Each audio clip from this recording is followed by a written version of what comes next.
How long Praise. before we're a cashless society? This is where I get scared, because it's too similar to the mark of the beast. It's too similar to exactly what it says. We must confront a sobering reality that many of us have been reluctant to acknowledge. We have been misled. The world, under the influence of the adversary, has tricked us into believing that our earthly life is of paramount importance. From birth, we are continuously exposed to messages that prioritize worldly success and material wealth. We are encouraged to pursue education, secure a good job, buy a home, find love, and accumulate riches. Although these pursuits are not inherently wrong, their disproportionate emphasis often obscures the more profound truths about our existence. The Bible cautions us about the deceiver, Satan, who is described as the god of this world and the ruler of the air. These titles are not mere labels, but indicate the extent of Satan's control over our world. He wields this power to mislead us, with his most significant deception being the convincing belief that our earthly lives are all that matter.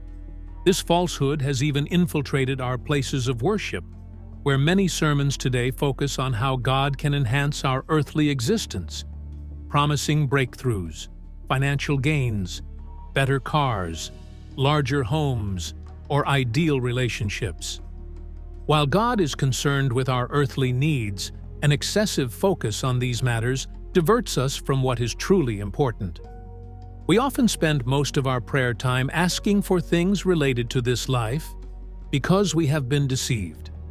However, let's be honest, when you are facing the end of your life, what will genuinely matter?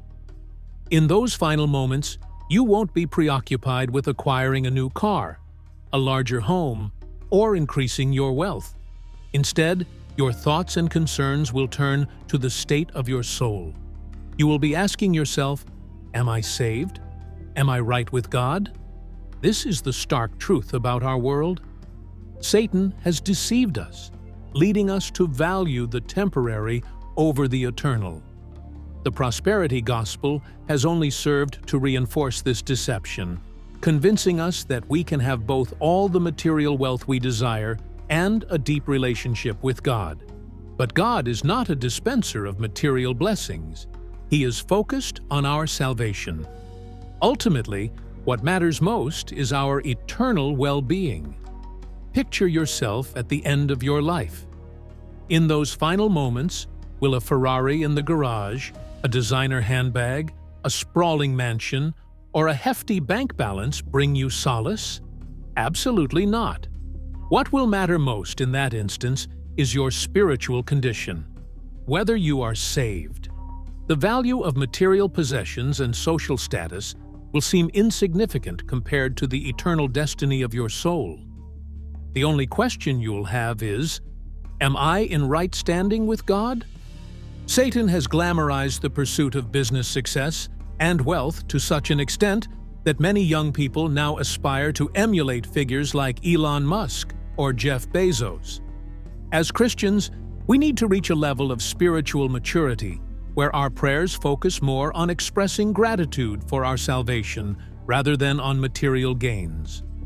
Our ultimate priority should be the assurance of our salvation through God's grace, not the accumulation of earthly riches. The world has misled us, making us fixate on immediate and tangible rewards, but we must shift our perspective towards eternity. The truth is that life is fleeting. As James 4:14 tells us, life is but a mist that appears briefly before vanishing. We are here only temporarily before facing eternity. In that moment, the true measure of our lives will not be our material possessions or our achievements, but our relationship with God.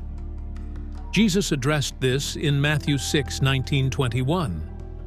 Do not store up for yourselves treasures on earth, where moths and rust destroy, and where thieves break in and steal. But store up for yourselves treasures in heaven, where neither moth nor rust destroys, and where thieves do not break in and steal. For where your treasure is, there your heart will be also. Our goal should be to build our treasures in heaven, rather than accumulate wealth and possessions here on earth. This doesn't mean we should disregard our responsibilities or not appreciate the blessings God gives us. Still, our main focus should be on our spiritual health and relationship with God, with everything else taking a secondary role. Let's consider how much time the average American spends on social media to understand the extent of this distraction and its impact on our lives. The figures are staggering. The average person spends over 2 hours a day on social media, accumulating more than 700 hours annually. To put this into perspective, let's look at individual platforms. Facebook, with its vast array of features and continuous updates, draws users in for about 30 minutes a day. This amounts to roughly 182.5 hours yearly, where much of the engagement centers around material success and personal achievements. Instagram, known for its visually appealing content and influencer culture, keeps users engaged for around 29 minutes daily. This results in approximately 176 hours per year, during which users are often exposed to a curated lifestyle focused on appearances and possessions. WhatsApp, primarily used for messaging, occupies about 28 minutes of daily time. This equates to around 170 hours annually, with conversations frequently focused on immediate worldly concerns. X, formerly Twitter, with its rapid updates and news feeds, captures about 31 minutes a day, leading to around 189 hours per year. While it is useful for staying informed, it also perpetuates a focus on current events and opinions, reinforcing the emphasis on the present. These statistics highlight how much of our lives are consumed by these platforms, which are designed to engage us continuously and redirect our focus to immediate material concerns. This is a clear example of the deception that the here and now and its material aspects are of ultimate importance. Imagine the difference if even a small portion of this time were redirected toward spiritual growth and strengthening our relationship with God. Brothers and sisters, it's crucial to recognize this distraction and take back our time. Our focus should be on what truly matters, our salvation and our connection with God.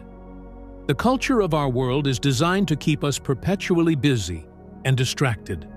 Are you finding yourself caught in this trap? Are you becoming too busy for spiritual matters? Are you prioritizing the present moment over eternal concerns? Don't let the devil divert your attention from what is truly important. Reclaim your time and realign your priorities to focus on what truly matters. As Christians, we must resist the pressure to conform to the secular culture that prioritizes the present moment and material gains. Satan excels in creating distractions, one of his most effective tactics to divert believers from their faith. As we near the end of days, these distractions become more prevalent. Through endless diversions and a relentless stream of media, Satan skillfully shifts our attention away from Jesus and onto fleeting, trivial concerns. This strategy takes advantage of our daily interactions and media consumption, steering us toward materialism and contemporary issues that can easily occupy our minds and time. These distractions are so engrossing that they can significantly weaken our spiritual awareness, leaving less time for prayer, Bible reading, and other practices that nurture our relationship with Christ. It is a harsh reality, but being overwhelmed by distractions can indeed lead us away from salvation. It might be uncomfortable to consider, but who assured you that you have an abundance of time left? Who told you that your time on earth is guaranteed? Reflect on that question. Who gave you this assurance? We each have only one life. Given this, why would we waste it on distractions? With eternity approaching, how are you preparing for it?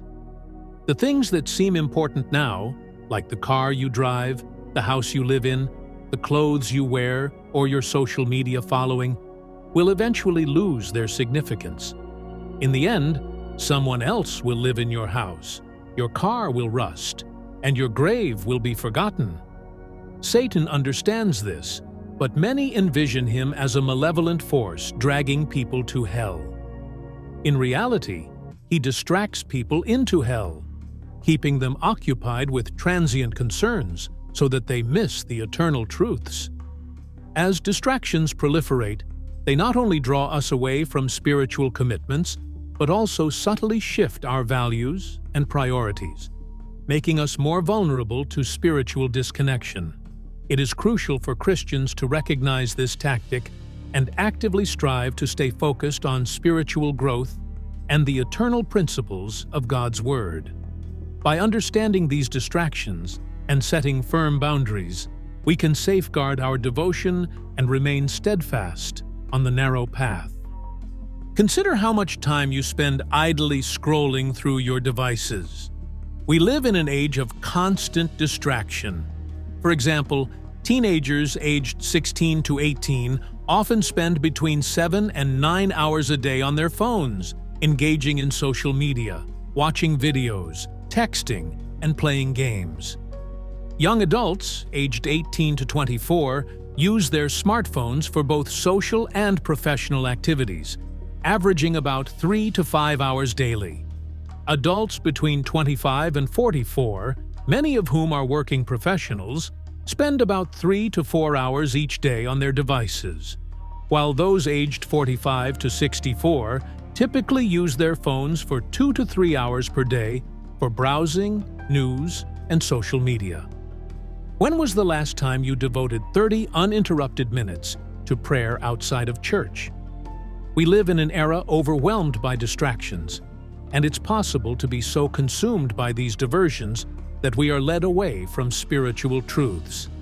Lives pass by as we fixate on screens, losing sight of what truly matters. Since the mid-2000s, there has been a notable surge in the health and beauty industries, reflecting a societal obsession with physical appearance and the pursuit of eternal youth. This focus on vanity detracts from our spiritual growth and our relationship with God. The obsession with perfect bodies, flawless skin, and the constant need to present an idealized image on social media shifts our attention from the meaningful to the superficial. No matter how much effort we put into enhancing our physical appearance, our bodies are temporary and will eventually decay. In contrast, our souls are eternal. While caring for our physical health is not inherently wrong, it should not come at the cost of neglecting our spiritual well-being. We need to balance our physical pursuits with our spiritual needs, ensuring that our most profound efforts are directed toward what truly matters in the eternal perspective. As Christians, we must resist being shaped by the prevailing culture, which is fixated on the present moment and material pursuits. Many believers are convinced that we are witnessing the final days, interpreting biblical prophecies as being currently fulfilled. The reasons for this belief are compelling and worth considering. The rebuilding of the Third Temple. The prophecy concerning the Third Temple in Jerusalem plays a critical role in end-time narratives. This anticipated temple follows the first temple built by Solomon, and the second temple rebuilt after the Babylonian exile. The third temple is expected to be central to end-time events, as prophesied in passages like Daniel 9:27, Matthew 24:15, and 2 Thessalonians 2:4. These scriptures suggest that the Antichrist will commit the abomination of desolation by proclaiming himself as God within this temple, marking a significant sign of the end times. Recent efforts towards constructing the Third Temple are noteworthy. The Temple Institute, a Jewish organization focused on this task, has made significant strides. They have created detailed plans, produced ritual objects such as a 95-pound gold menorah, and crafted various sacred vessels. Additionally, they have prepared priestly garments and are training priests, Kohanim, for future temple service. These preparations include practicing temple rituals and assembling a portable altar that can be quickly set up on the Temple Mount. The growing momentum for building the Third Temple, supported by global Christian interest, indicates that this prophecy is drawing closer to fulfillment. Many evangelical Christians view this as a crucial step towards the second coming of Christ, providing both financial and political backing for these efforts. The intersection of religious, political, and social factors makes the construction of the Third Temple a significant and imminent prospect. Conditions favorable for the rise of the Antichrist. Modern technological and societal developments are setting the stage for the emergence of the Antichrist, as described in Revelation 13. This figure is prophesied to have extraordinary power and control, a scenario made increasingly plausible by today's technological advancements. Recent global events, such as the IT outage caused by CrowdStrike, highlight the fragility and interconnectedness of our systems, which could facilitate the Antichrist's rapid rise to power. The move towards digital IDs and currencies is seen as a precursor to the kind of control attributed to the Antichrist. For example, recent announcements in the UK about introducing digital IDs reflect a trend towards centralized monitoring of personal identity and financial transactions. This environment of pervasive surveillance extends beyond simple tracking to encompass almost every aspect of daily life, including conversations, movements, and financial activities. Advancements in artificial intelligence, blockchain, and biometric technologies further enhance this capability.